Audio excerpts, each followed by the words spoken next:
Esse foi um dos piores casos de intercâmbio que eu já vi. Até aquele ano, a Sophie nunca tinha saído da França e ela também não tinha o sonho de morar fora. Mas ela queria oportunidades, ela queria experiência, queria melhorar o inglês pra voltar com um currículo melhor. Ela era tímida, ela não falava muito e a mãe dela tava doente, mas ela tava sem dinheiro e ele disse que ele podia emprestar dinheiro pra ela. A polícia ficou horrorizada com o relato dela e falou: nossa, então eles contrataram a pior au pair da face da terra pra cuidar das crianças. Conforme a investigação foi avançando, o que a polícia descobriu é apenas inacreditável.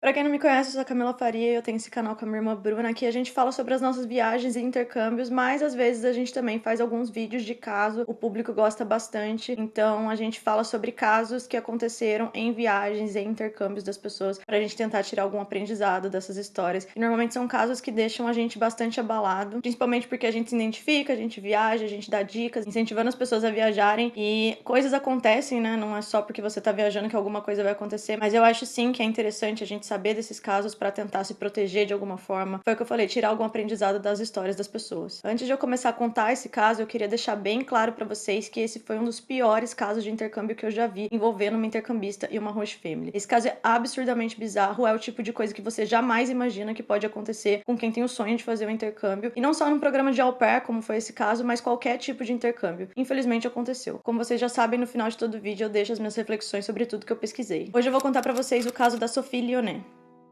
A Sophie nasceu no dia 7 de janeiro de 1996 em Troyes, na França. Troyes é uma cidade não muito grande, tem aí mais ou menos uns 61 mil habitantes e fica a cerca de 160 quilômetros de Paris. Os pais dela são a Catherine de Vallone e o Patrick Lyonnais e eles são divorciados. A Sophie morava com a mãe e com o padrasto. A Sophie era descrita pela família e pelos amigos como uma pérola, no caso, né, uma joia rara. Ela era educada, gentil, ela amava todo mundo e amava fazer as pessoas felizes também. A família fala que ela era tímida, ela não falava muito, eles tinham quase que arrancar palavras da boca dela para poder conversar, mas ela era feliz e ela amava a vida que ela tinha com eles. Ela estudou educação infantil e amava as crianças e por isso as crianças gostavam dela também, gostavam muito de ficar perto dela. Chegou em dezembro de 2016, a Sophie não conseguia achar trabalho na cidade dela e uma amiga dela mostrou uma oportunidade de trabalho para ser babá em Londres. A Sophie achou a ideia legal e acabou se candidatando para essa vaga. Até aquele ano, a Sophie nunca tinha saído da França e ela também não tinha o sonho de morar fora, mas ela queria oportunidades, ela queria experiência, queria melhorar o inglês para voltar com um currículo melhor para a França. A ideia era ela ficar um tempo na Inglaterra, voltar para casa e depois estudar alguma coisa relacionada a cinema. Então esses eram os planos da Sophie. Com essa oportunidade, a Sophie seria uma au pair na Inglaterra. Para quem não sabe o que é o programa de au pair, são pessoas que vão para outros países para morar com uma família e cuidar dos filhos delas. Então é um programa de intercâmbio e é o mais barato que tem no mercado e por isso ele é muito procurado. Você ganha um salário bem baixo, meio que como uma ajuda de custo, mas não paga moradia, não paga alimentação e acaba tendo uma experiência no exterior. Eu fui au pair nos Estados Unidos e tem vários vídeos aqui no canal falando mais sobre, para quem tiver interesse, só dá uma pesquisada aí. A Sophie entrou em contato com essa host family e ela teria que cuidar de duas crianças, uma de 9 e uma de 4 anos. Ela tava muito animada porque a host mom disse que trabalhava com o mundo da moda e que a Sophie iria conhecer várias pessoas famosas e que ela podia apresentar essas pessoas para ela com facilidade. Além disso, o casal também era francês, então isso facilitaria a comunicação e a Sophie achou que seria uma boa, né? Enfim, ela gostou bastante da família, eles gostaram dela também. Em dezembro, eles fecharam tudo com a Sophie e ela embarcaria para Londres. A mãe da Sophie disse que lembra o dia que ela foi pra Inglaterra. Ela disse que não queria que a filha fosse, mas ela estava confiante que seria uma experiência boa. Dava pra ver que a Sophie estava muito animada e cheia de sonhos também. Então a mãe dela falou, cara, é isso, só vai, mesmo ela tendo um pouco de medo e tal, ela apoiava a filha. Em janeiro de 2016, logo depois do aniversário de 20 anos, a Sophie estava trabalhando como au pair. A família dela disse que pelas mensagens que eles recebiam nas redes sociais, ela parecia feliz. Como ela amava as crianças, ela não reclamou nem dos meninos e nem do trabalho, tava tudo bem. Como a maioria das pessoas, a Sophie compartilhava a experiência do intercâmbio na internet, ela postava fotos e vídeos no perfil do Facebook dela. E depois de um tempo, por influência da host mom, ela fez um ensaio fotográfico, tava toda maquiada, bem diferente mesmo do que a família dela tava acostumada. E ela compartilhou essas fotos com eles também, e todo mundo achou que ela tava muito bem lá. Os vizinhos da host family relataram que muita gente achava que a Sophie era menor de idade por causa da aparência mais jovem dela, e que sempre ela tava andando sozinha, ela não tinha muitas amigas au pair. As pessoas percebiam que ela era tímida, ela não tinha uma vida social muito agitada, ou ela nem tinha vida social, porque ou ela tava sozinha ou ela tava com a família, e ninguém sabia que ela era babá da família de fato. Todo mundo achou que ela era parente, porque ela tava 24 horas com as crianças e parecia que ela nem tinha tempo off. Ninguém pensava que alguém que não fosse parente das crianças ia ficar o tempo todo com elas do jeito que a Sophie ficava. Não parecia que ela tava trabalhando, parecia que ela tava realmente cuidando, sei lá, lá, de algum irmão mais novo, alguma coisa assim. Então esse era mais ou menos o cenário que a Sophie se encontrava morando em Londres com a Rush Family durante o primeiro ano de intercâmbio dela. E agora eu vou falar mais sobre os pais da Rush Family, que eram chefes da Sophie, né? A Sabrina Kudar e o Ossi Medun. A Sabrina nasceu na Argélia e cresceu em Paris, onde aos 18 anos ela conheceu o Medun. Só pra vocês saberem, gente, ele se apresentava para as pessoas como Sam. Então a partir de agora eu vou chamar ele de Sam, porque fica mais fácil, tá? Ele também era um francês argelino e era 5 anos mais velho do que ela. Eles se conheceram enquanto ela trabalhava numa barraca de doces numa feira de um parque de diversões lá em Paris. Então ele se interessou por ela, começou a ir atrás da Sabrina e ela também gostou dele. E aí depois de pouco tempo eles começaram a namorar. O relacionamento deles durou, foram 17 anos no total, mas era meio conturbado. Eles sim tinham uma certidão de casamento muçulmana tradicional e eles viviam juntos. Em 2009 a Sabrina resolveu que queria se mudar para o Reino Unido para trabalhar e o Sam foi junto com ela. Ela começou a trabalhar como babá, depois como maquiadora e ela também tinha o sonho de ser estilista. Já o Sam começou a trabalhar em um banco francês como analista e ele seguiu carreira nisso. Só que apesar de eles viverem como um casal e até terem se casado, na prática as coisas eram um pouco diferentes. A Sabrina, ela se referia ao Sam como um amigo ou como um parente e ela também namorava publicamente outros caras. Ela continuou tendo vários relacionamentos com outros homens e pelo que eu entendi da pesquisa, nenhum dos 2 filhos do casal era do Sam mesmo, ele era padrasto das crianças. Em 2011 ela já tinha o primeiro filho e a Sabrina chegou a se separar do Sam. Ela foi viver um romance com outro cara e as coisas não deram nada certo com esse cara. A gente vai falar um pouco mais sobre esse homem especificamente, mas mais pra frente vamos seguir a linha do tempo aqui da pesquisa. Então em 2011 a Sabrina separou, ela teve um romance com outro cara e em 2013 ela volta a morar com o Sam. Depois dessas idas e vindas, eles estavam juntos de novo, ela com 35 anos e ele com 40. Os dois tinham agora 2 crianças e se mudaram para uma casa de mais de $1 milhão em um bairro tranquilo, numa área muito boa no sudoeste de Londres. As pessoas falam que esse bairro é bem unido, todo mundo que mora lá se conhece, mas os dois particularmente, eles não eram tão sociáveis assim com as pessoas do bairro. Falaram que eles não iam nos eventos da comunidade, não tinham muitos amigos próximos na área, mas eles sim tinham uma vida social em Londres. As pessoas também não entendiam direito se eles eram um casal, porque o Sam ficava na casa, mas ele desaparecia por um tempo também, depois voltava. Apesar de alguns comportamentos estranhos, os vizinhos falaram que eles aparentavam ter uma vida tranquila.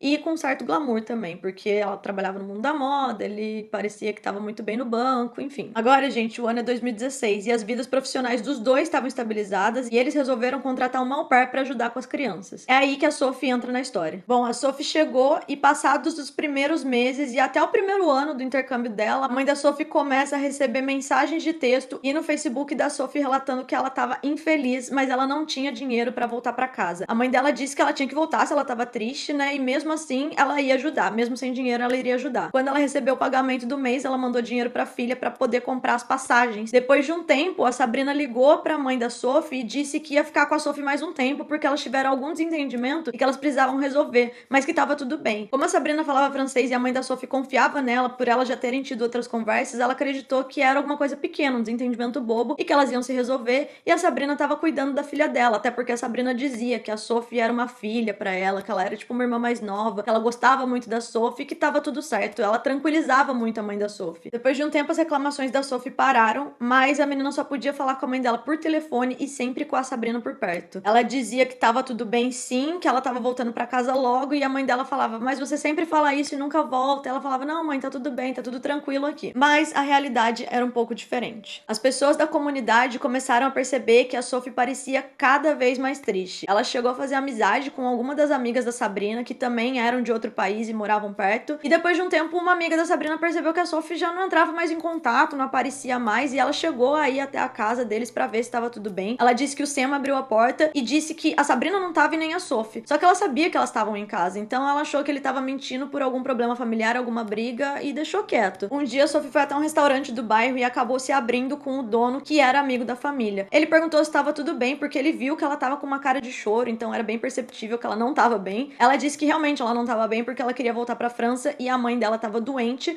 mas ela tava sem dinheiro e ele disse que ele podia emprestar dinheiro pra ela e depois ela pagaria. A Sophie não aceitou ajuda e ficou por isso mesmo, ela meio que só quis desabafar e voltou pra casa. A situação estranha na casa piorou e isso evoluiu pra agressão física. A Sophie contou um dia pra esse mesmo homem que ela tinha apanhado da Sabrina porque ela tinha deixado a manteiga cair da geladeira e daí a Sabrina bateu nela. Ele ficou bem preocupado com a situação e disse que ela precisava sair da casa e ele podia ajudar, ia tentar ajudar ela a encontrar um trabalho, ia tentar ajudar a encontrar uma casa. A Sophie recebeu essas propostas dele, mas ele nunca teve uma resposta, ela nunca falou, sim, me ajuda, tal. Ela só desabafava e voltava pra casa. O dono desse restaurante disse que depois de um tempo, a Sophie apenas parou de aparecer na rua. Nem com as crianças, nem pra fazer compras, ninguém mais via a Sophie. Apesar das pessoas verem esses sinais e ver que a au pair não tava bem, a mãe dela recebia umas ligações e achava estranho, mas ela falava que tava tudo bem. As pessoas acharam assim, cara, é um intercâmbio. Às vezes ela tá com saudade de casa, às vezes ela cansou, daqui a pouco ela vai voltar. Ninguém imaginava que podia acontecer uma coisa muito bizarra dentro daquela casa. 20 de setembro de 2017, os vizinhos viram uma fumaça preta saindo do quintal da Sabrina e do Sam durante a tarde. O cheiro era tão estranho e a fumaça parecia que só aumentava, os vizinhos ficaram com medo, principalmente porque sabiam que tinha criança na casa e tal, e eles resolveram chamar os bombeiros. Quando os bombeiros chegaram, eles deram de cara com o Sam, que tava lá sozinho na casa, e ele disse que ele tava fazendo um churrasco. Os bombeiros pediram pra entrar e sim, tinha uma churrasqueira lá cheia de frango e parecia um churrasco mesmo, só que aí logo que eles entraram, gente, eles viram uma fogueira do lado da churrasqueira, e era isso que tava causando essa fumaça preta com cheiro estranho. Eles questionaram o fogo e o Sam disse que ele tava fazendo um cordeiro lá. Mesmo assim, os bombeiros acharam estranho e eles decidiram apagar o fogo por segurança. Foi aí que eles conseguiram ver umas coisas estranhas no meio das cinzas. Essas coisas eram roupas, pedaços de óculos, um bracelete, e de repente o bombeiro olha e ele vê o que parece ser um nariz e dedos humanos. E aí eles olham pra cara do Sam e ele falou, não, é um cordeiro, não é uma pessoa não. Eles encontraram um corpo, chamaram a polícia e a casa deles vira uma cena de crime. A polícia pedia pro Sam pra ele identificar o corpo e ele continuou insistindo que era um cordeiro. Ele então foi algemado, foi levado pra delegacia e a partir daí ele não disse mais uma palavra pra polícia. A polícia percebeu que ele não ia falar mais nada e ligaram pra Sabrina pra saber o que tinha acontecido, se ela tinha alguma informação. Na hora que a Sabrina atende o telefone, ela fala pra polícia que ela não tem ideia do que estava acontecendo, porque quando ela saiu mais cedo com as crianças pra eles irem pro parque,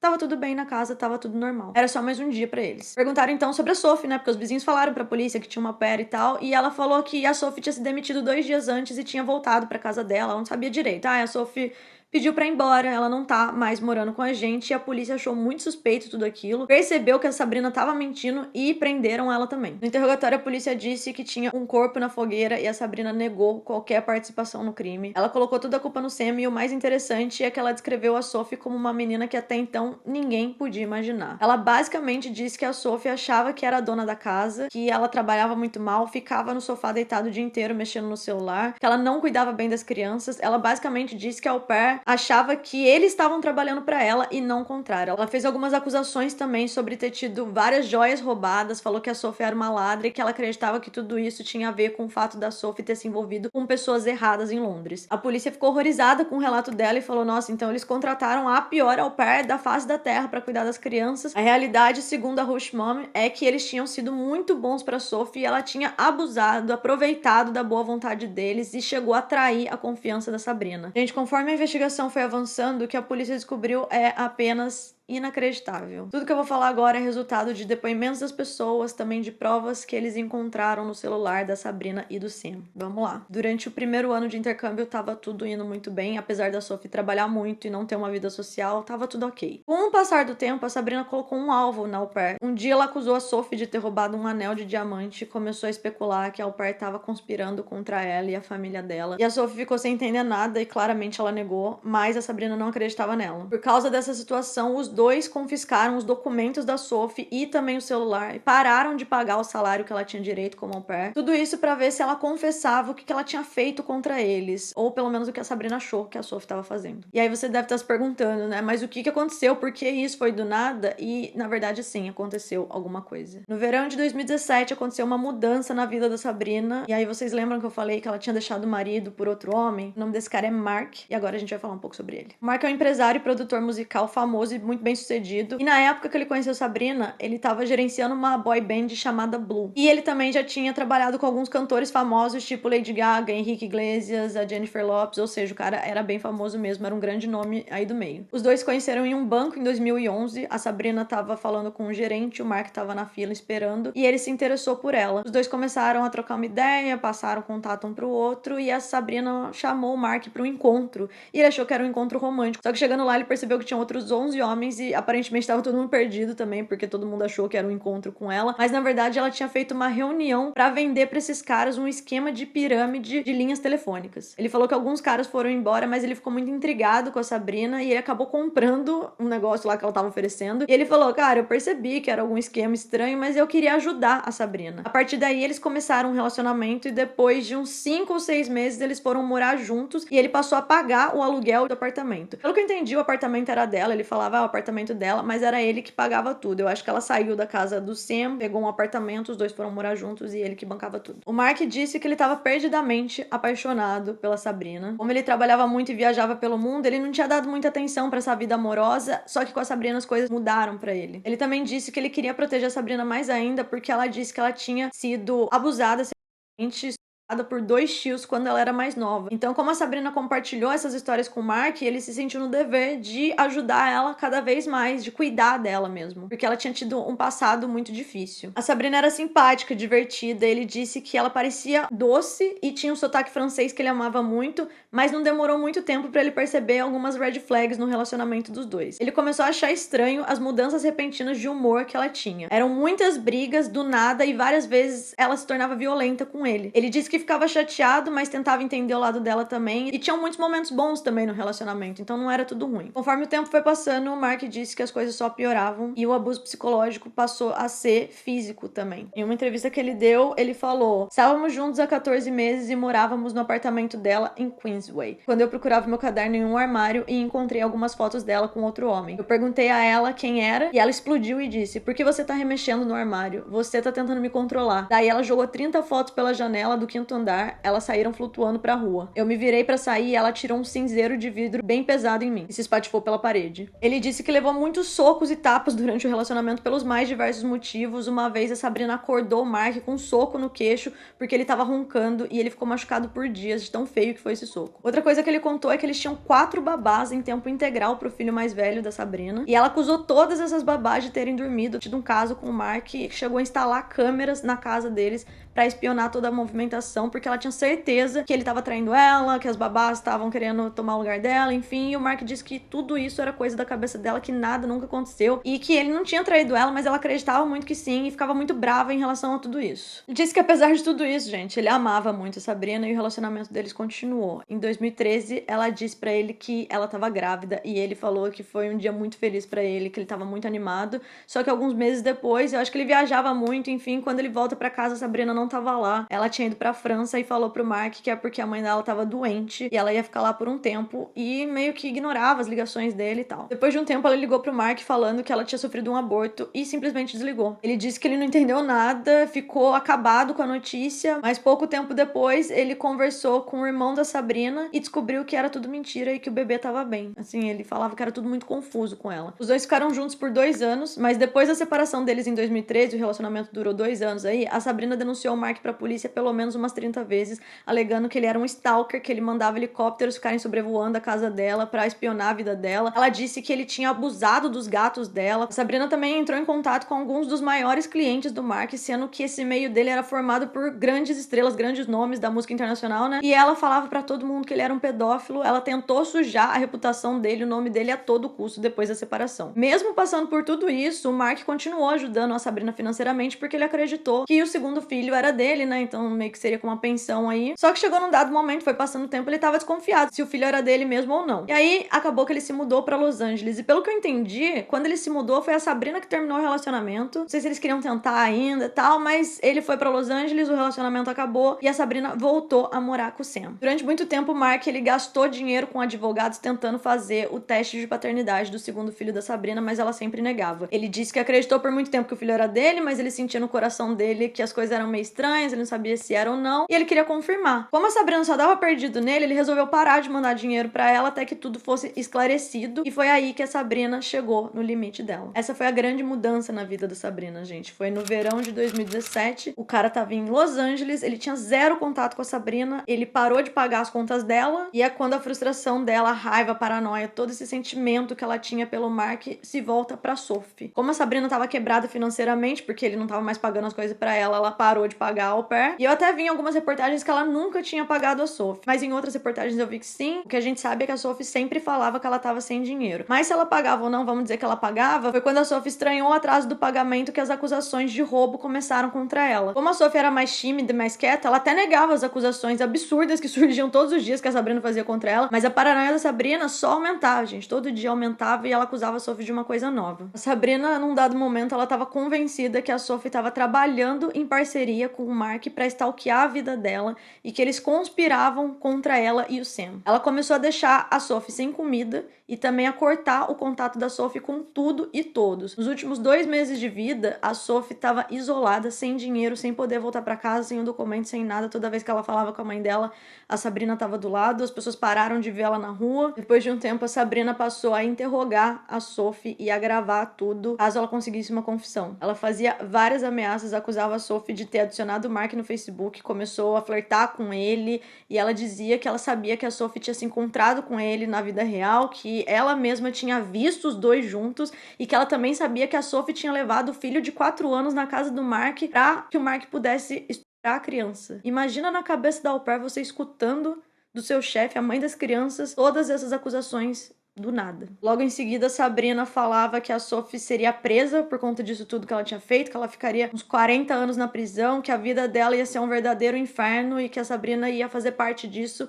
para se vingar do inferno que a Sophie estava fazendo com a vida dela. Apesar da Sabrina sempre estar no controle de todos os interrogatórios dessas gravações, o Sam também participava ativamente das gravações. Foram 6 semanas de interrogatório, horas e horas de gravações dessas sessões de interrogatório, que era uma verdadeira tortura, e a cada episódio as coisas foram ficando piores e piores. De acusações e ameaças, eles começaram com violência física e ameaça de morte. Eles chegaram a bater na Sophie com cabos elétricos, afundaram a cabeça dela na banheira, tudo para que ela confessasse todas essas coisas que a Sabrina acusava ela. Dia 18 de setembro, Sam fez a última gravação em vídeo da Sophie tentando fazer com que ela confessasse que ela estava apenas irreconhecível nessa foto. É de partir o coração ver o estado que essa menina se encontrava. Eles destruíram o psicológico dela a ponto de conseguirem uma gravação horas antes da morte da Sophie, confessando todas as acusações que eles tinham feito. Ela disse que ela realmente tinha uma ligação com o Mark, que eles estavam trabalhando juntos para espionar a família. Ela não só confessou toda a história, como ela escreveu uma carta que foi entregue para a polícia pela própria Sabrina durante o interrogatório, quando eles acharam o corpo. No dia 20 de setembro, o corpo dela foi encontrado e já no dia seguinte, 21 de setembro, diante de todas as acusações que a Sabrina tinha feito contra o Mark, eles entram em contato com o Mark para falar sobre uma pessoa desaparecida, porque até aquele momento eles não tinham confirmado ainda que era a Sophie. Mas a galera já tinha uma ideia, né? O Mark disse que não entendeu muito bem o que ele tinha a ver com esse desaparecimento. Ele disse que não conhecia a Sophie e desde o primeiro momento que a polícia entrou em contato, ele deu todas as senhas possíveis de mídias sociais e qualquer outra coisa que a polícia pedisse pra ele, ele entregava, porque ele disse que ele não tinha nada pra esconder, afinal, nem no país ele tava. O Mark confirmou pra polícia e tinha todas as provas que, de fato, ele nunca nem falou com a Sophie, seja na vida real, na vida online. Por isso a gente sabe que a Sophie tava dizendo a verdade o tempo todo. Tudo isso não passou de invenção, um verdadeiro delírio da cabeça da Sabrina, dessa Hush Mommy aí. Tanto a Sabrina quanto o Sam negaram que mataram a Sophie. Eles disseram que foi tudo um acidente, que a Sabrina não estava envolvida. A própria Sabrina disse, não estou envolvida, e o Sam confirmou. Toda a culpa caiu no marido, que estava num acesso de raiva, indignado com tudo que a Sophie tinha feito contra eles, pela forma como ela traiu a família. Ele bateu nela, nessa raiva aí, e ela caiu, e nessa queda ela bateu a cabeça, e que a intenção deles nunca foi, de fato, matar ela nem nada, que foi realmente um acidente. Os dois deram esse relato. A polícia sabia que eles estavam mentindo em relação a essa história do acidente, e foi pelo depoimento do filho de 9 anos da Sabrina que eles confirmaram que tanto a Sabrina quanto o Sam, os dois estavam o tempo todo no banheiro na madrugada do dia 18 pro dia 19 de setembro. Ele testemunhou que acordou com os gritos e, chegando perto da porta do banheiro que estava fechada, ele escutou as vozes dos pais, um choro e até viu água saindo por debaixo da porta. Nesse mesmo depoimento, a criança disse que no dia seguinte ele perguntou o que tinha acontecido, e ele disse que a mãe dele estava muito feliz e radiante, muito mais do que nas semanas, nos dias anteriores. Ela tentou desconversar, mas ela respondeu que a au pair tinha ido embora e que eles não iam mais ver a Sophie. E vamos lá, mesmo se tivesse sido um acidente, ao invés de eles chamarem a polícia ou os bombeiros, eles resolveram colocar o corpo da Sophie numa mala e viveram a vida normal. No dia seguinte, eles foram fazer compras no supermercado, levaram as crianças pra escola e tava tudo bem, tudo tranquilo. Até que os dois decidiram colocar fogo no corpo ali mesmo no quintal da casa. Segundo o Sam, era pra proteger as crianças e a família. O corpo tava irreconhecível na fogueira, mas basicamente todas as pessoas da comunidade sabiam que era ela logo no início das investigações, porque era o óculos dela, o bracelete dela, enfim. Por conta das queimaduras, a polícia nunca conseguiu definir de fato qual foi a causa da morte, a causa exata, né? Mas pela autópsia eles conseguiram identificar fraturas no externo, que é um osso localizado na região do tórax, que é muito difícil de quebrar, além de fraturas na perna, 4 costelas quebradas e também o maxilar quebrado. Eles também confirmaram que ela já estava morta antes deles jogarem o corpo na fogueira. A polícia acredita que o casal fez tudo isso para criar uma situação que eles pudessem chantagear o Mark com a confissão da Sophie para conseguir mais dinheiro e acabar também com a reputação dele. Só que, mesmo depois de conseguir a confissão, eles resolveram que iam matar ela porque eles não podiam deixar que ela fosse testemunhar, que ela contasse para alguém tudo que ela passou dentro da casa. Então, a melhor saída foi realmente dar um fim nela, na cabeça deles. Eu sei, gente, esse caso é bárbaro, é horrível. Assim, tô segurando pra não chorar. O julgamento começou 6 meses depois da morte e durou mais de 3 meses. As pessoas que estavam lá falaram que em nenhum momento os dois mostraram um arrependimento, um remorso. Durante o julgamento, Sam resolveu mudar toda a história e daí ele jogou a culpa na Sabrina. Um apontou pro outro. Eles disseram que enquanto um tava dormindo, o outro cometeu o crime. Eles continuaram afirmando que tudo foi um acidente, mas essa mudança de depoimento era irrelevante porque o filho já tinha testemunhado que os dois estavam juntos no banheiro enquanto ele escutou os gritos, enfim. Depois de 30 horas, o júri decidiu o veredito e eles foram considerados culpados pelo assassinato da Sophie Lyonnais. Em junho de 2018, os dois foram condenados à prisão perpétua e sentenciados a cumprir pelo menos 30 anos atrás das grades pelo assassinato e mais 5 anos pela destruição do corpo e das provas. Então, totalizou aí 35 anos mínimo para eles ficarem atrás das grades. O juiz disse que não tinha desculpa ou explicação para a crueldade horrível e humilhação que a Sophie passou durante os interrogatórios, as gravações que eles fizeram antes da morte dela. Muitas análises foram feitas, né, em relação a esse caso. Alguns especialistas entenderam que se tratava de um relacionamento doentio, em que a Sabrina era dominante, manipuladora e tinha vários problemas psicológicos que causavam esses delírios e que ela realmente acreditava em tudo que ela pensava. E o Sam era totalmente dependente dela emocionalmente e por isso ele queria satisfazer a mulher. Então ele foi manipulado ao ponto de começar a acreditar nas acusações, por mais absurdas que fossem, ele acreditava e começou a concordar com a situação. Já a Sophie era uma menina tímida que estava longe da família, não tinha amigos e nem uma rede de suporte onde ela estava. E é muito louco porque eles nunca trancaram as portas, eles nunca prenderam a Sophie e as pessoas se questionam por que ela nunca foi embora. Muita gente ainda coloca a culpa na vítima, né, falando que ela foi ingênua e que talvez se a personalidade dela fosse diferente, ela não teria passado por isso. Falam que ela foi a vítima perfeita para esse casal. Mas a verdade é que essa é uma situação muito fora da casinha, né, gente? Imagina você recebendo um monte de acusação, abuso psicológico, tortura, agressão. Eu acho que qualquer pessoa ficaria sem saber o que fazer, ainda mais que ela era bem nova. Assim, eu acho que é independente se ela era introvertida, tímida.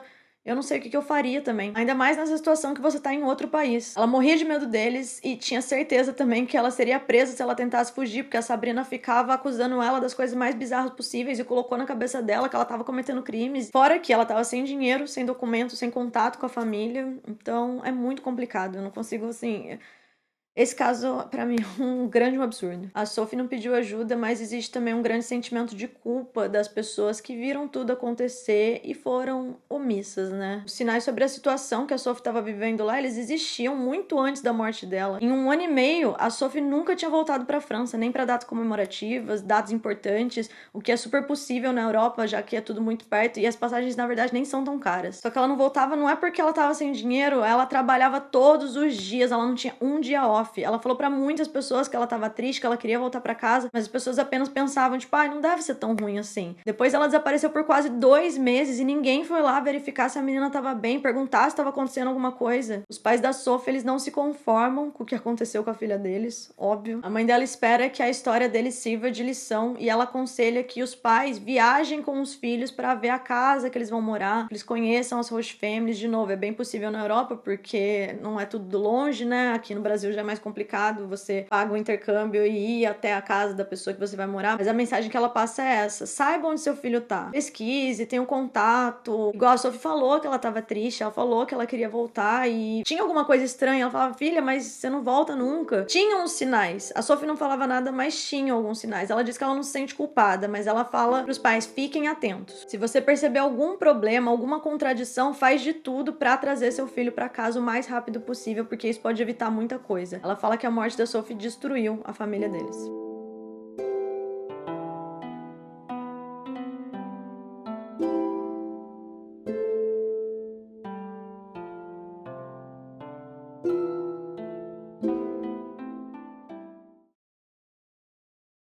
Esse foi o caso da Sophie.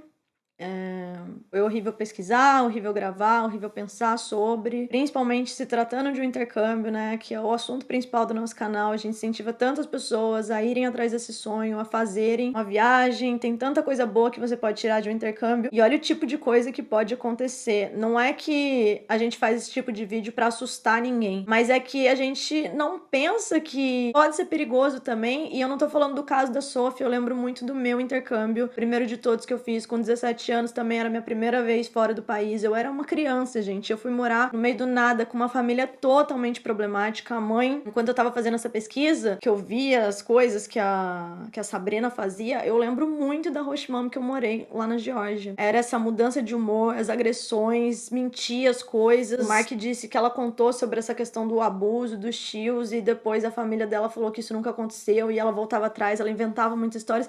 Então eu lembrei demais da Host Family que eu morei no meu primeiro intercâmbio, gente. E eu só fiquei um mês lá. Eu tive a sorte de ter uma brasileira lá, que eu fui pedir ajuda. Ela me levou pra casa dela, a gente ligou pra agência. A agência não queria me mudar de casa. Pra começar, como que a agência não tinha visto o histórico dessa mulher que eu morei, que tinha passagem pela polícia, sabe?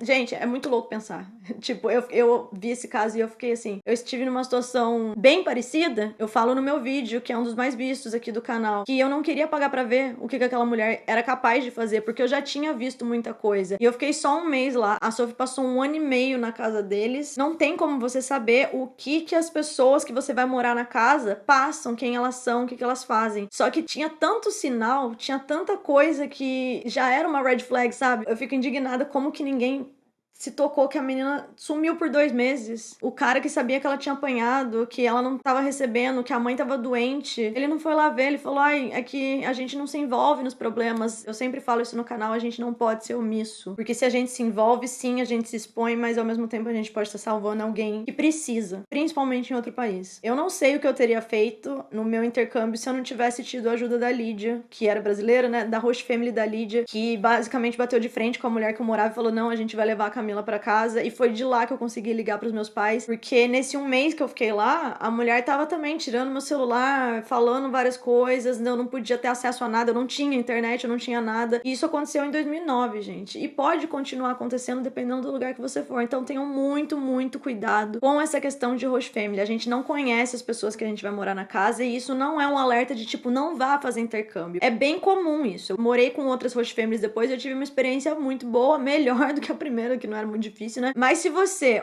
não tivesse o documento, a família pedir pra você dar o passaporte, você não tem que dar seu passaporte pra ninguém. 2, se você vê casos de agressão entre eles, já é um problema. Se acontecer com você, gente, sai correndo, pelo amor de Deus, eles não podem encostar em você. Assim, não é nada normal isso. Se te acusarem, se te deixarem sem comida, se você não tiver sua privacidade, se você pegar eles bisbilhotando suas coisas, isso tudo já é motivo suficiente pra você ir pra polícia, pra você sair de lá, pra você pedir ajuda pra alguém. Qualquer coisa. Não fique lá. Não fique nessa situação. Não ache que não tem um caminho, uma saída, nem nada. No caso aí, falaram que a Sophie tinha medo porque a mulher falou, acusou ela que tava levando o filho pra casa do cara e ela tinha medo de ser presa. Cara, se você não fez nada, se você não tá fazendo nada errado, vai pra polícia e lá vocês resolvem, entendeu? Porque eu fiquei indignada com esse caso da Sophie, gente. Foram, assim, 2 meses que ela já tava passando por isso. Meses e meses que ela falava pra mãe dela que, mãe, eu quero ir, eu tô sem dinheiro. E depois, não, mãe, eu vou ficar aqui mais um tempo. Beleza, a host family, se for no au pair, é seu chefe, se for no intercâmbio de high school, eles são os donos da casa, mas eles são humanos, entendeu? Eles cometem erros, podem cometer até crimes, então se você tá vendo uma coisa errada no ambiente que você tá de intercâmbio, fala pra alguém, pede ajuda, sai de lá, faça o possível pra você não ficar mais nesse ambiente, porque a gente nunca sabe do que as pessoas são capazes. Eu dou graças a Deus todos os dias que eu saí da casa daquela host family, e isso me deixou marcas, me deixou traumas, sabe? Então, assim, é o que eu sempre falo, o intercâmbio não é só mil maravilhas. Tem todo um lado que as pessoas não falam tanto e que é essencial pra gente ter uma experiência boa. Então, como eu falei, fiquem bem atentos aos sinais. Tem um vídeo aqui no canal também falando de tráfico humano. Tem pessoas que caem no tráfico humano internacional e nem têm ideia, porque acham que tá trabalhando e que tá tudo bem, que é difícil mesmo, que são muitas horas. Não, gente, não é assim que funciona. E, de novo, reforçando, é por isso que eu falo tanto o quanto é importante a gente procurar agências, você ir de uma maneira legal pra você se proteger, você ter uma segurança maior. Quando você vai de uma maneira ilegal pra outro país pra trabalhar dependendo dos outros, acreditando nas promessas das pessoas, você se torna muito, muito, muito mais vulnerável pra esse tipo de situação. Não é brincadeira, é muito sério. Esse caso é extremo, como eu falei, me doeu demais, me coloquei na situação. Eu achei tudo um grande de um absurdo. Eu não consigo imaginar a dor da família dela, de escutar os áudios, escutar as gravações, ver a situação que a filha dele estava. A Sofia era, assim, uma menina tímida, quieta, mas ela tinha muitos planos, ela era feliz, ela tinha a vida toda pela frente. Olha o que aconteceu. Então, assim,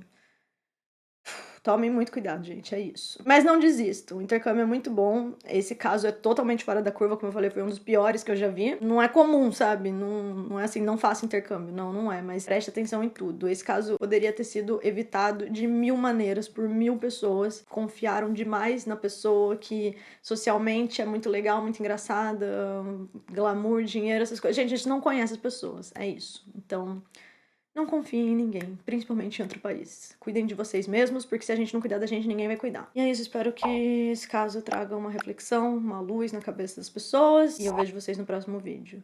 Não esquece de se inscrever no canal, porque uma vez ou outra aí a gente traz alguns casos de intercâmbio. Mas aqui a gente conta muita história boa também.